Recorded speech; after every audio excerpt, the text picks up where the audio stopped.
Shalom. Hari ini kita akan renungkan kitab Imamat pasal 4, teksnya ayat 1 sampai 21, dan sudah dibagi dua paragraf. Paragraf yang pertama ayat 1 sampai 12. Pada waktu imam yang urapi berbuat dosa, ia harus mempersembahkan dengan seekor lembu jantan muda sebagai korban penghapus dosa. Paragraf yang kedua ayat 13 sampai 21. Pada waktu segenap umat Israel berbuat dosa, namun tak sengaja tidak menyadari, imam harus mempersembahkan dengan seekor lembu jantan muda sebagai korban penghapus dosa. Kesimpulannya, Tuhan berfirman kepada Musa bahwa mungkin seseorang tidak dengan sengaja berbuat dosa dalam sesuatu hal dan melakukan salah satu daripadanya, baik imam yang urapi maupun segenap umat Israel.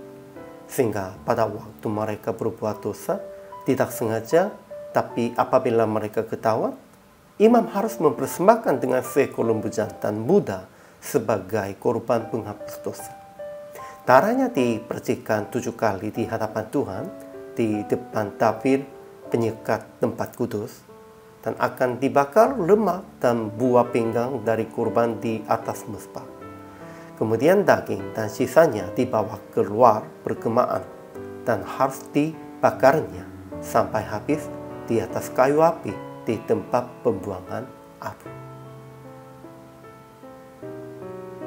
Ajaran tentang Allahnya. Pertama, Tuhan berfirman kepada Musa akan memberitakan tentang pelaturan korban penghapus dosa.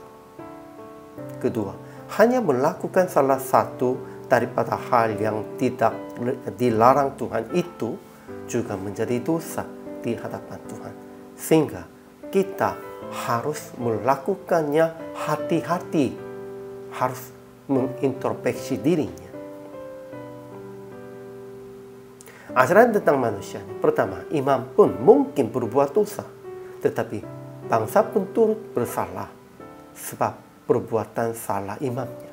Jadi, imam harus mempersembahkan korban penghapus dosa, baik untuk sendiri maupun untuk bangsa Israel. Ininya kewajibannya.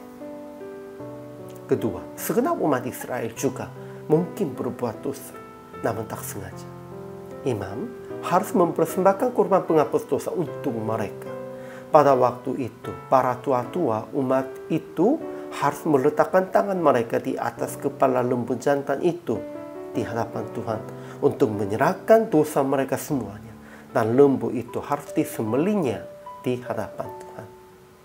Zaman perjanjian lamanya begitu, namun sekarangnya kita sudah dihapuskan, diampuni segala dosa karena dalam darah Yesus Kristus. Sehingga zaman sekarangnya itu tidak usah lagi. Namun itu salah satu teladan. Jadi aplikasi hari ini, pertama, ingat siapapun mungkin berbuat dosa, sekalipun tidak sengaja. Jadi harus tetap introspeksi diri dan bertobat dengan mengorbankan keinginan diri sendiri atau kepunyaan diri sendiri. Mengorbankannya keinginan, mengorbankannya kepunyaan.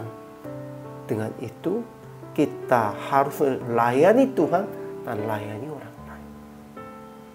Kedua, tetap menanggung jawab sebagai pemimpin rohani dengan melakukan untuk jemaat dan orang-orang yang perlu pertolongan sebagai korban kehidupannya. Akhirnya praktik hari ini memberitakan perintah Tuhan kepada orang-orang sekitar Anda bahwa siapapun yang berbuat dosa itu harus mempersembahkan korban penghapus dosa.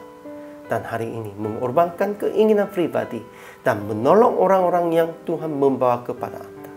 Itu dengan pikiran, aku sebagai pemimpin rohani untuk Tuhan.